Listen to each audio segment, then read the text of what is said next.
Movie की शुरुआत में प्री-स्कॉट एकेडमी एक गवर्नमेंट रन सीक्रेट इंस्टीट्यूशन को दिखाते हैं जो छोटी बच्चों को असासिस बनने की ट्रेनिंग देता है। इस ऑर्गेनाइजेशन का चीफ हार्डमैन इन बच्चों को 10 महीने की उम्र से यहाँ ले आता है और बिना किसी बाहरी दुनिया के कनेक्शन में इन्हें जिंदगी के बारे में सब कुछ सिखाता है। प्री-स्कॉट एकेडमी के इन्हीं छोटी बच्चों को किलिंग मशीन बनाने की ट्रेनिंग दी जाती है। अब जब 3 साल की उम्र में इन्हें इनकी हाइट से भी ज्यादा लंबी बंदूकों को चलाना सिखा दिया जाता है और 5 साल के होते ही इन्हें गाड़ी चलाना सिखा दिया जाता है और 1 साल में तो ये इतने माहिर हो जाते हैं कि एक कार चेज में भी शामिल हो सकते हैं। रोजाना ये लड़कियां तरह तरह की फाइटिंग स्किल्स पर काम करती हैं ताकि जब भी ये टीनेजर बने तो इन्हें खतरनाक मिशन पर इस्तेमाल किया जा सके और कोई इन पर शक भी न करे।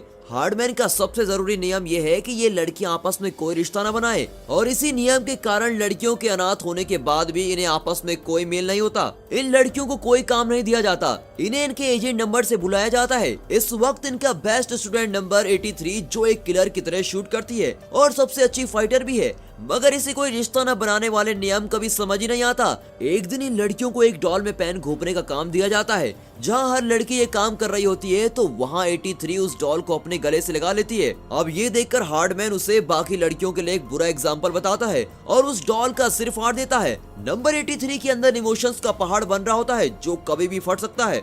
जैसे जैसे समय गुजरता है नंबर 83 बहुत ही अच्छी फाइटिंग स्किल्स के साथ एक टीनेजर बन जाती है। उसका सबसे बड़ा कॉम्पिटिटर नंबर 84 है जो हमेशा से ही हर चीज में सेकंड रही है। नंबर 84 उससे बहुत ही नफरत करती है और अगर वो लोग एक ही एजेंसी के लिए काम न कर रहे होते तो उसे मार भी सकती थी। नंबर 83 को सबसे पहले एक्टिवेट किया जाता है जिसका मतलब ये है कि वो पहली लड़की है जिसे किसी डेंजरस मिशन पर भेजा जाएगा। और ऐसे ही हर बार की तरह नंबर 84 इस बात से खुश नहीं होती, मगर उसके पास इस बात का विरोध करने का कोई अथॉरिटी भी नहीं होती। अब एक्टिवेट कर दिए जाने के बाद नंबर 83 मिशन पर जाती है और क्योंकि वो एक टीनेजर है उस पर कभी भी कोई शक नहीं करेगा। वो अपने सारे मिशन बड़े ही आसानी से कर लेती है और हार्डमैन इससे बहुत ही खुश हो जाता है, मगर आज भी उसे एक नॉर्मल जिंदगी जीने में बहुत इच्छा होती है जो वो कभी जी ही नहीं सकी। वो अपने किसी मिशन पर अपने टारगेट पर नजर ही रखी हुई थी कि तभी वो पास में एक टीनेजर पार्टी को देखती है। वो उन सभी को पार्टी एंजॉय करता देख ये रियलाइज करती है कि उसकी लाइफ नॉर्मल नहीं है। वो सोचने लगती है कि उसने अपनी जिंदगी का बहुत बड़ा पार्ट मिस कर दिया है और वो अब अपनी टीनेज लाइफ को बेकार नहीं जाने दे सकती। वो ये डिसाइड करती है कि मौका मिलते ही वो इस इंस्टीट्यूशन से भाग जाएगी, मगर ऐसे करने से पहले ये जानना होगा कि एक नॉर्मल लड़की कैसे होती है। अब वो टीनेज लड़कियों के बारे में जानने के लिए गर्ल्स प्रिंसेस डायरी और क्लूलेस जैसी मूवीज देखती है। जब भी वो अपने मिशन पर होती है तो वो कुछ मैगजीन्स भी खरीद लेती है जिसे वो चुपचाप से बोरिंग मीटिंग के वक्त पढ़ती है। एक दिन उसकी यही आदत उसकी मुसीबत बन जाती है जब हार्डमैन उसे वो मैगजीन पढ़ते हुए देख लेता है और वो उसे एक इम्पोर्टेंट मिशन के बारे में बता रहा होता है। हार्डमैन उससे कहता है कि तुम्हारा अगला मिशन काफी खतरनाक है, तुम इसे सीरियस लो। फिर दिखाते हैं एक आर्म्स डीलर और माफिया की सबसे खतरनाक लड़की जिसका नाम विक्टोरिया है। उसे 8 घंटे पहले एक शहर में लोकेट किया गया है। हार्डमैन कहता है उसे 2 दिनों के अंदर जिंदा पकड़ना होगा, नहीं तो वो फिर से गायब हो जाएगी। नंबर 84 इस मिशन पर जाना चाहती है क्योंकि उसे लगता है कि ऐसा करने से वो हार्डमैन की फेवरेट बन जाएगी। अब कट करके दिखाते हैं विक्टोरिया एक कंस्ट्रक्शन जोन में 3 बंदियों के साथ मौजूद है जिन्हें वो बेइज्जत करके उनके मुंह से कपड़ा हटाती है और तभी अचानक फीमेल हॉस्टेज के मुंह से कपड़ा हटाने से पता चलता है कि वो नंबर 83 है और पलक झपकते ही वो नॉक्स पर अटैक कर देती है और उसके सारे आदमियों को मार गिराती है। अब वो नॉक्स को एक हुक से बांध देती है जो उसके ऊपर जा रहे एक एरोप्लेन से बंधा होता है। उन दोनों को ऊपर खींच लिया जाता है और नंबर 83 का मिशन पूरा हो चुका है, मगर नॉक्स के पास अभी भी उसकी बंदूक है जिससे वो नंबर 83 पर शूट करती है। नंबर 83 चाकू से रस्सी काट कर नीचे नदी में गिर जाती है और नॉक्स को ऊपर प्लेन में खींच लिया जाता है। जब हार्डमैन नंबर 83 को नहीं देखता तो वो उसके हाथ पर लगे एक डिवाइस के थ्रू कनेक्ट करने की कोशिश करता है। नंबर 83 नदी से निकलकर हार्डमैन को सुन लेती है, मगर उसका कोई जवाब नहीं देती क्योंकि उसके पास यहाँ से भागने का इससे अच्छा मौका नहीं हो सकता और ये उसके पास आखिरी मौका था यहाँ से निकलने का, इसीलिए वो उस डिवाइस को फेंक देती है। वह एरोप्लेन में हार्डमैन को बताया जाता है कि नंबर 83 से उन्हें कोई भी ऑडियो या विजुअल नहीं मिल रहा। वो उसे इनएक्टिव डिक्लेयर करके विक्टोरिया से पूछताछ जारी रखता है। कट करके दिखाते हैं कि नंबर 83 एक न्यू आइडेंटिटी बना रही है जिसका नाम मेगन रखती है। वो न्यूटन शहर में एक हाई स्कूल में एडमिशन ले लेती है और रहने के लिए एक वेबसाइट के जरिए एक परिवार को खोज लेती है। एयरपोर्ट पर वो परिवार उसे वहां लेने आता है, इनमें से एक माँ है जिसका नाम मिसेस लार्सन है, उसका बेटा पार्कर है और उनकी सरकास्टिक टीनेज बेटी लिज है। लिज उसके वहाँ आने से खुश नहीं है और उसके साथ एडजस्ट होने में भी उसे बहुत दिक्कत होती है। उसे वो बातें अजीब लगती है कि मेगन नॉर्मल सी चीजों जैसे स्कूल बस में बैठने के लिए काफी एक्साइटेड होती है, मगर फिर भी अपनी माँ को खुश करने के लिए वो मेगन की मदद करने के लिए तैयार हो जाती है। अब कट करके दिखाते हैं कि स्कूल के पहले ही दिन मेगन बड़े अजीब कपड़ों में आती है जिससे सभी उसको घूर रहे होते हैं। उसे वहाँ आए कुछ ही देर हुई होती है कि एक बदमाश लड़का जिसका नाम गूच है उसे ताजा माल कहकर पुकार रहा होता है और इसी पर सब उस पर हंसने लगते हैं। उसे बेहतर महसूस करने के लिए लिज उसे पहनने के लिए थोड़े अच्छे कपड़े देती है। मॉर्निंग असेंबली में मेगन को एक फॉरेन एक्सचेंज स्टूडेंट होने के नाते बहुत कुछ बातें करनी थी। स्टेज पर जाने से पहले वो एक पढ़ाकू लड़के से मिलती है जिसका नाम रोजर है, जो स्कूल के बैंड के लिए ऑडियो वीडियोस मैनेज करता है और बदले में उसने रोजर को उसकी देखी हुई मूवीज के अकॉर्डिंग नर्ड कहा। वो खुद को पूरे स्कूल के सामने इंट्रोड्यूस करती है, मगर सारे बच्चे उसे तरह तरह के नाम से पुकार रहे होते हैं और उसका बड़ा ही मजाक उड़ाते हैं। वो लोग उसे वापस कनाडा जाने को कहते हैं जहाँ से वो खुद आ गई थी, और अगर मैं भी मेगन होता तो बिल्कुल वही करता। और जब वो लोग जोर जोर से चिल्लाने लगते हैं तो स्कूल का बैंड लीडर कैश एक गाने से सबको चुप कराता है। कैश स्कूल का सबसे पॉपुलर लड़का है और उसे बहुत लोग पसंद करते हैं। मेगन को भी कैश बहुत पसंद आने लगता है। अब लंच ब्रेक के वक्त कुछ चीयर लीडर्स उसे उनके साथ खाने के लिए बुलाते हैं, मगर मेगन उसकी देखी हुई मूवीज के अकॉर्डिंग उन्हें मतलबी समझती है और मना कर देती है। वो बायोलॉजी क्लास में रोजर से फिर मिलती है और उससे दोस्ती कर लेती है। रोजर भी मेगन को पसंद करता है, पर मेगन तो बस कैश के बारे में सोच रही होती है और अगले दिन उसे कैश का लैब पार्टनर बना दिया जाता है।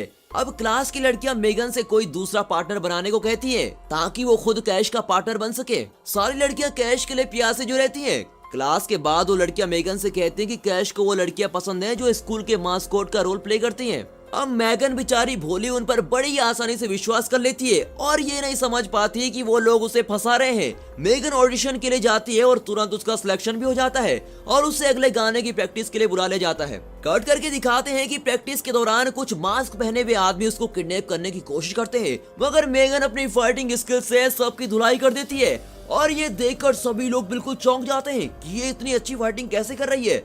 मेगन को लगता है कि वो लोग हार्डमैन के एजेंट होंगे, मगर वो तो बस स्कूल के दूसरे बच्चे होते हैं, बदमाश बच्चे जो बस परेशान करने आए थे। जब तक मेगन ये रियलाइज करती है, लोग उसका वीडियो बना लेते हैं और उसको तुरंत सोशल मीडिया पर अपलोड भी कर लेते हैं। अब मेगन ये सोचकर बहुत डर जाती है कि अगर ये वीडियो किसी ने देख लिया तो मुझे पहचान लेंगे। कट करके दिखाते हैं हार्डमैन प्रीस्कॉट एकेडमी में विक्टोरिया को इंटेरोगेट कर रहा होता है। विक्टोरिया उससे कहती है कि उसका इस तरह से छोटी बच्चियों का बचपन चुरा लेना बहुत ही गलत है, मगर हार्डमैन कहता है कि वो अच्छे काम के लिए वैसा कर रहा है। विक्टोरिया नंबर 84 में कुछ ज्यादा ही दिलचस्पी दिखाती है क्योंकि वो उसे वहाँ से भगाने के लिए इस्तेमाल करेगी। अब बहुत जल्द मेगन का वायरल वीडियो मिल जाता है और वे ये सोचते हैं कि मेगन अब किसी राइवल ग्रुप के लिए काम कर रही है। कट करके दिखाते हैं कि अगले दिन सभी लोग मेगन की फाइटिंग स्किल्स के बारे में बात कर रहे होते हैं। वो रातों रात स्कूल की सबसे पॉपुलर लड़की बन जाती है। जब कैश उसे स्कूल के बाद अपने बैंड प्रैक्टिस में बुलाता है तो उसका दिन तो और अच्छा हो जाता है। वहाँ पहुंचकर वो रोजर से मिलती है और कैश के आने तक उससे बातें करती है। रोजर को मेगन की पर्सनैलिटी बहुत ही पसंद है और वो उससे कहता है कि उनमें बहुत कुछ कॉमन है, मगर मेगन कैश के बारे में इतना ज्यादा सोच रही होती है कि वो समझ ही नहीं पाती कि रोजर उसे पसंद करता है। अब गूच अपने घर पर एक हाई स्कूल पार्टी रखता है और मेगन को भी इसमें इनवाइट कर दिया जाता है। मेगन ये सुनकर कुछ ज्यादा ही एक्साइटेड है क्योंकि उसने कभी पार्टीज एंजॉय नहीं की और सिर्फ उसके बारे में सुना ही है।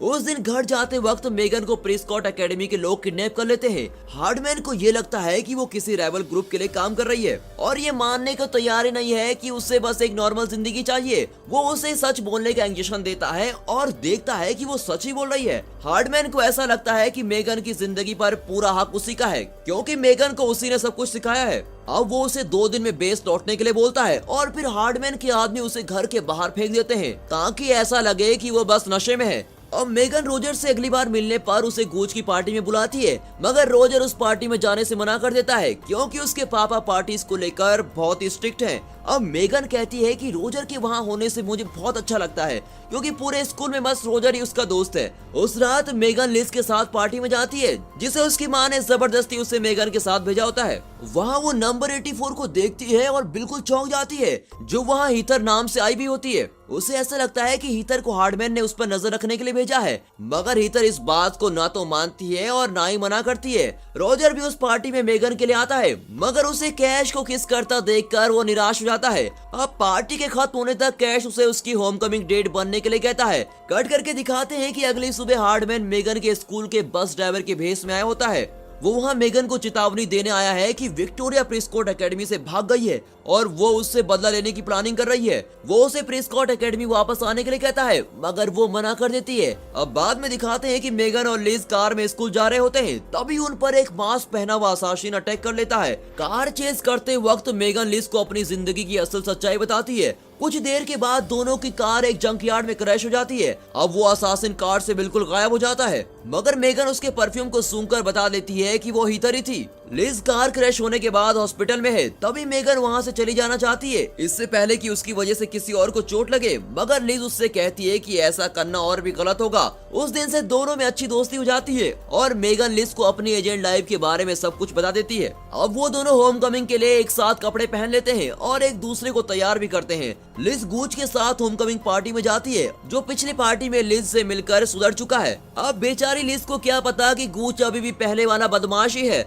वहीं दूसरी ओर मेगन कैश के साथ जाती है। मेगन ने सोचा था कि वो रात बहुत ही खास होगी, मगर कैश तो उसे ठीक से बात भी नहीं कर रहा होता है। वो समझ जाती है कि कैश का पूरा ध्यान बस सबसे पॉपुलर होने में लगा हुआ है। मेगन कैश को छोड़कर अब रॉजर के साथ जाती है और उसे डांस के लिए पूछती है, मगर रॉजर भी उसे मना कर देता है। रॉजर के मना करने पर हीथर चौंक जाती है और रॉजर फिर हीथर के साथ डांस करने चला जाता है। दोनों लड़कियां रॉजर के लिए लड़ने लगती है और पार्टी का सारा डेकोरेशन खराब हो जाता है। वे दोनों लड़ते लड़ते किचन में पहुंच जाती है और हीथर मेगन को चाकू से मारने ही वाली होती है कि तभी लिज चुपचाप से आकर हीथर के पैर में टूथपिक चुबा देती है और मेगन उसके सर पर मारकर उसको गिरा देती है। कट करके दिखाते हैं कि वो दोनों लड़कियां अपने घर जाती हैं, तो वहाँ विक्टोरिया और उसके आदमियों ने मिसेस लैडसन और पार्कर को बंदी बना रखा होता है। मेगन सबसे लड़ रही होती है कि उनमें से एक लिज को पकड़ लेता है। मजबूरन मेगन को परिवार की सेफ्टी के लिए सरेंडर करना पड़ता है, मगर फिर भी वो उम्मीद करती है कि हार्डमैन उसे बचाने जरूर आएगा।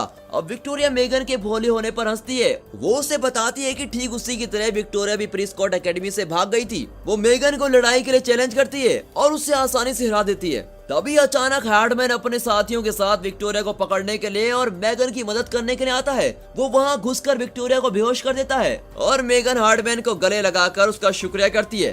कट करके दिखाते हैं कि वो रॉजर को उसके घर जाते वक्त रोकती है और उससे अपने साथ ले लेती है और ये मूवी यहीं पर खत्म होती है। And finally thanks for watching.